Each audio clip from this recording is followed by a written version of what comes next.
আর যত প্রকার ভাগবত পাঠ রয়েছে তার মধ্যে সব থেকে রসময়, সব থেকে রসশাস্ত্র, যার নাম হচ্ছে চৈতন্য চরিতামৃত।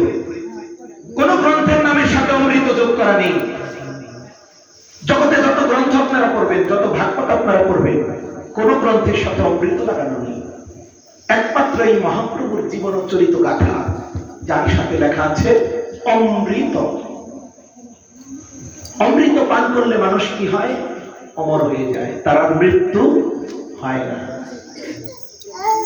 দেবতা এবং অসুরেরা দুই দিকে দাঁড়িয়ে মন্দার নামক পর্বতকে সমুদ্রের মধ্যে ফেলে বাসুকী নাগকে পেঁচিয়ে মন্থন করেছিল। কি দই মন্থন করে না টেনে টেনে? সেই মন্থন করে সমুদ্র থেকে সবচেয়ে মূল্যবান যে বস্তুটি পেলেন তার নাম হচ্ছে কি? অমৃত। কি নাম? সবাই বলেন অমৃত। কি নাম? হরি বল। এই অমৃত দেবতা এবং অসুরেরা কে লাভ করবে? কি অমৃত সবাই তো পেতে চাই। কেউ কি চাই আমরা এই পৃথিবী থেকে চলে যাব? আমরা কিন্তু কেউ চাই না। আমরা সবাই কাউকে আশীর্বাদ করলে বলি দীর্ঘায়ু হও, তাই না? মানে আয়ু গ্রহণটাই হচ্ছে আমাদের একটা লোভ এবং লালসা। তাই এই অমৃত দেবতা এবং অসুরেরা যুদ্ধ করলেন, টানাটানি করলেন। শেষ মুহূর্তে অসুরদেরকে বঞ্চিত করা হলো, দেবতারা অমৃত পান করলেন।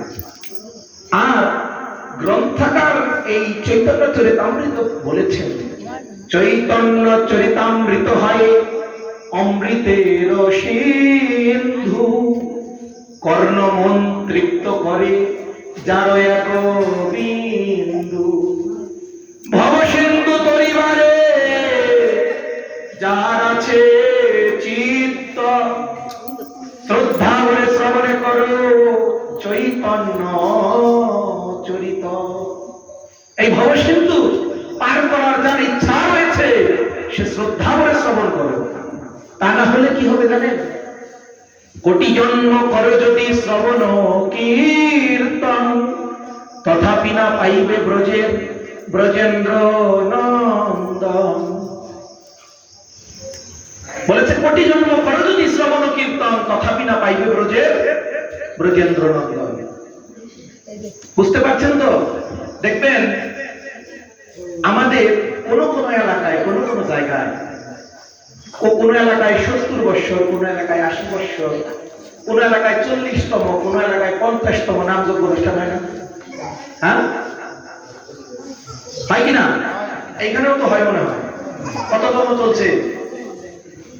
আচ্ছা যাই হোক, এই যে আমরা 3 দিন ধরে আমরা হরিনাম শ্রবণ করি, তাই না?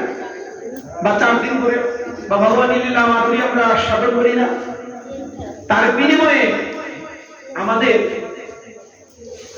একটা, আমরা কাজ করলে তার একটা রেজাল্ট থাকে, তার একটা ফলাফল থাকে। তার ফলাফলটা কি দাঁড়ায় আমাকে বলবেন একটু কৃপা করে? ফলাফলটা কিন্তু আমাদের নিজেদের কাছে। আমরা কীর্তন শুনছি, কীর্তন করছি, কিন্তু আমরা মনটা রাখছি কোথায়? বাইরে। যার দরুন কোটি জন্ম নামযজ্ঞ করে, কোটি জন্ম লীলা কীর্তন শ্রবণ করে আমাদের পরিবর্তন খুব একটা লক্ষ্য করা যায় না। যায় কি মা? কীর্তনে সবসময় বলছেন যে তোমরা দাও দাও ভক্তের চরণ ধুলি, কিন্তু সেটা কীর্তনেই থেকে যাবে। ভক্তের চরণ ধুলি যে কিভাবে আস্বাদন করতে হয় তার জন্য তো ভক্তের সঙ্গ প্রয়োজন, তাই না? এই গ্রামে কত মানুষ তো রয়েছে, অনেক মানুষ রয়েছে না? সবাই কি এখানে এসেছে? সবাই এসেছে। বলেছে শাস্ত্রে, আমার কথা নয়, দেখিয়া না দেখে যতই অভক্তের গান। ভালো করে শুনবেন, দেখিয়া না দেখে যত অভক্তের গান, দেখিয়া না দেখে যতই অভক্তের গান, উলুকে না জইছে দেখে সূর্যের কিরণ। উলুক চিনেন? পেঁচা। পেঁচা কি সূর্যের আলো দেখে? যতটুকু সময় আকাশে সূর্যের আলো প্রসারিত হয় ততক্ষণ সময় সে গাছের ভেতরে গিয়ে লুকিয়ে থাকে, তাই না? যখন সূর্য অস্ত যায় তখন পেঁচা বেরিয়ে আসে। আর মনে মনে সূর্যকে বলে, সূর্য তুমি একটা বড় জঞ্জাল, কিন্তু এই সূর্যের আলো বিনা পৃথিবী অন্ধকারে তমস্যাচ্ছন্ন থাকবে না? বাবা থাকবে কিনা? কিন্তু পেঁচার কাছে এই অন্ধকারই প্রিয়, কিন্তু আমার আপনার কাছে কি অন্ধকার প্রিয়? যারা অভক্ত, যারা এমন সুন্দর ভক্তের সঙ্গ পেয়েও যারা ঘরে বসে রয়েছে, যারা আন কথা বলছে, যারা বাইরে সময় কাটাচ্ছে, তারা তাদেরকে গ্রন্থাকার মহাজন আমাদের সনাতন ধর্মের বৈষ্ণব পদাচাররা বলেছেন তারা হচ্ছে উলুকের ন্যায়। এই আমার এখানকার এই শ্রদ্ধেয় বাবা কীর্তনের আগে বলল যে হরিনাম করতে চাও না, ওই মরলেও তো হরিনাম করতে হয়, বললেন না বাবা? কথাটা কত বড় সাংঘাতিক কথা বলেছে। যখন আমার দেহের ভিতরে থাকিবে না প্রাণ, তখন আমার কোন মন্ত্র আছে? আছে? কেউ বলতে পারবো না আজকে আমি কতদিন এই পৃথিবীতে থাকবো, বলতে পারবো? কেউ বলতে পারবো না। আমাদের গতি কি হবে? আমাদেরকে বাড়ির উঠানে শুয়ে রাখবে না? আর দুই চোখে কি দেবে? হরিবল কি দেবে গো? দুই চোখে। আর মাথার কাছে কি করে দেবে? ধূপকাঠি। যে এখানে তো আছে না ধূপকাঠি। আর বুকের উপর দেবে গীতা, তাই না? হ্যাঁ, কার বুকের উপর গীতা? আমি তো দিই। ওরে দিন থাকিতে দিনে সাধু, ওমনে তুমি কেন করলে না? সময় গেলে সাধু কি সাধন হবে গো বাবা? সময় গেলে সাধু হবে না। তাই আমি আপনাদের সামনে আজকে চৈতন্য চরিতামৃতের যে লীলাটি আলোচনা করব তা হচ্ছে শ্রীল হরিদাস ঠাকুরের মহিমা। কার মহিমা? সবাই বলবেন কার মহিমা? একটু বলুন না, হরিদাস ঠাকুর বলুন না একটু। শুনুন, গঙ্গার পরশে হয় পশ্চাতে পাবন, আর দর্শনে পবিত্র করে এই তোমার গুণ। আপনি গঙ্গা স্নান করবেন, তারপরে আপনি পবিত্র হবেন। আর যারা এই সাধুগুরু বৈষ্ণবের সঙ্গ করে, আর যারা সাধুগুরু বৈষ্ণবের নাম মুখে উচ্চারণ করে, তাদের কোটি গঙ্গা স্নানের ফল হয়।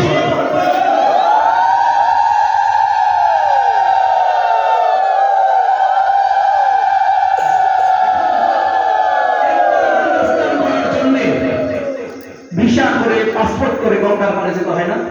শাস্ত্রে বলেছে গঙ্গার পরশে তুমি গঙ্গায় নামলে তুমি পবিত্র হবে, তাই না?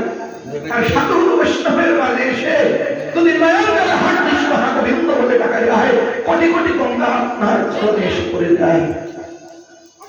বৈষ্ণবের চরণ ধুলি যদি পরে গঙ্গার জলে, ওই গঙ্গাও পবিত্র হয়, তা ভাগবতে বলে। বাবা বোঝা যায়? গঙ্গা পবিত্র হয় সাধুগুরু বৈষ্ণবের চরণ ধুলি গিয়ে পড়ে। বৈষ্ণবের চরণের লোক যদি লাগে কোনো পাপীর গায়ে, হাসতে হাসতে সেই পাপী বৈকুণ্ঠেতে যায়। তাহলে এই যে বৈষ্ণবের বাজারে এসে বসেছেন, এটা কিন্তু সাধারণ কোনো জায়গা নয়, সাধারণ কোনো জায়গা নয়। কোটি জন্মে থাকিলে সৌভাগ্য বিষয় ছাড়িয়া হয় বৈরাগ্য। বা এই তো মায়ের মুখে কথা বেরোয়, সারাদিন তার কথা খুব বলি আমরা। ওরে দিবস রাজনী কতই আবল তা বলো, পেঁচালো তারিতে পারো।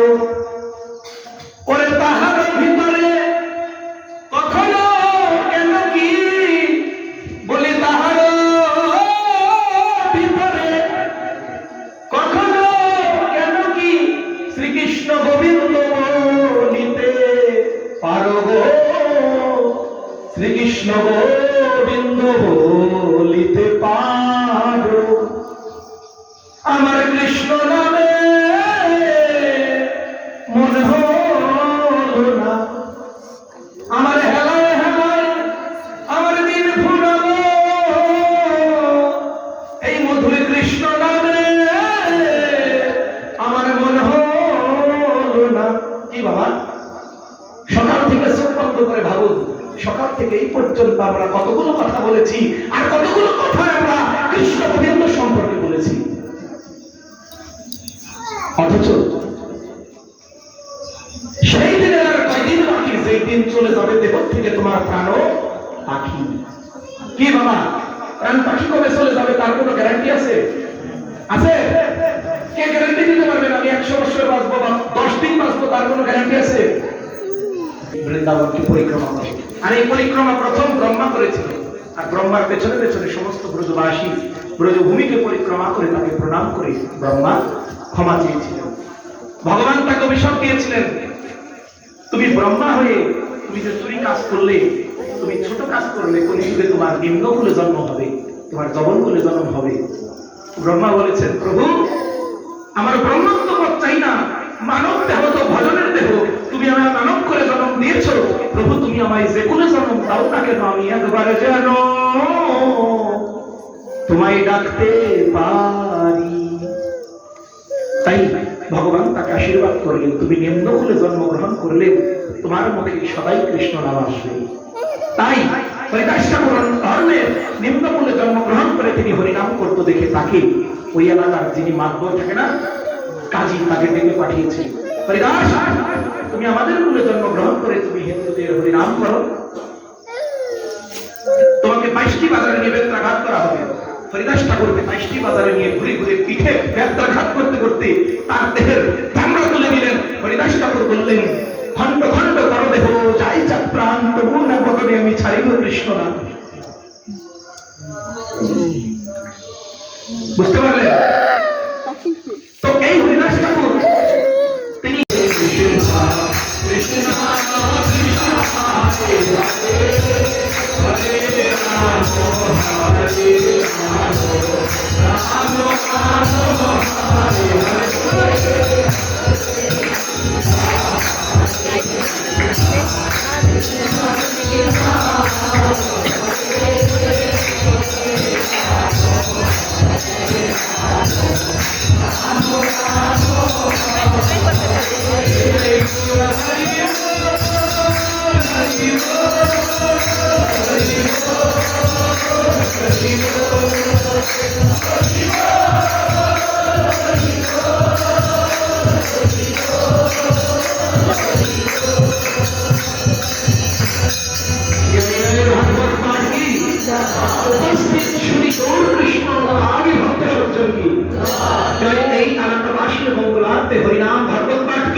সকলের হৃদয়ে কৃষ্ণ প্রেমের ভক্তি অঙ্কুর হবে কি?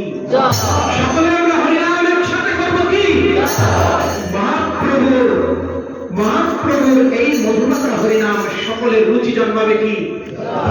যার মঙ্গলার্থে এই হরিনাম সংকীর্তনের আয়োজন, তার পারমার্থিক মঙ্গল কি? শুনুন, তাকে দেওয়ার মতো কিছু আছে আমাদের। একটা জিনিস আছে, সবাই বলবেন হরে কৃষ্ণ কৃষ্ণ কৃষ্ণ হরে হরে, হরে রাম রাম রাম হরে হরে। মহাপ্রভু বলেছেন, সনবিস্ত্র কলিযুগে নাহি তপযোগ্য, যেইজন গোবিন্দ ভজে তারও হবে। তাই আমরা তার মুখনাথে আমরা হরিনাম করলাম, এইটাই তার কাছে পৌঁছালো। এবং আপনারা যদি কখনো মনে করেন কারো গৃহে আপনারা হরিনামের ভাগবত পাঠ দেবেন, কীর্তন দেবেন, এই যে তাপসী মাতাজির কাছে জানাবেন, আমরা ফ্রি থাকলে আমরা চলে আসবো। আর আমরাও যদি না আসি, যে কেউ একজন গিয়ে কৃষ্ণ নাম করে ভাগবত আলোচনা করে, এই যে প্রভু আছে তাদের নিয়ে আপনারা হরিনামটাকে ধরে রাখবেন। এটা আপনাদের স্মরণে আমার ভিক্ষা। বৈষ্ণব আসলে তারা যদি দক্ষিণা দিতে হয় না, যদি কেউ কোনো দক্ষিণা আমায় দিতে চান, আপনাদের কাছে এই ভিক্ষা চেয়ে গেলাম, আপনারা হরিনাম করবেন এবং ওই ছোট ছোট বাচ্চাদেরকে হরিনাম শেখাবেন, যাতে তারা ভবিষ্যতে পথভ্রষ্ট হয়ে এই যে দুর্দশাময় পরিস্থিতি আমাদের হিন্দুদের, এইরকম দুর্দশা যেন আর তৈরি না হয়। তাই আপনারা হরিনাম করুন, অপরকে শিখান, নিজে করুন, অপরকে শিখান। দেখবেন এই নাম হরিনাম করতে করতে যবে অঙ্কুরিত হবে, স্বার্থ সাধন তত্ত্ব বুঝবে সে তবে। তো তাই সকলের চরণে আমি আমার অধমের মস্তককে সমর্পণ করে কোনো কথাই যদি কারোর হৃদয়ে আমি কষ্ট দিয়ে থাকি, আপনারা আমাকে খুব সুন্দর দৃষ্টিতে দেখবেন। সবাই বলবেন,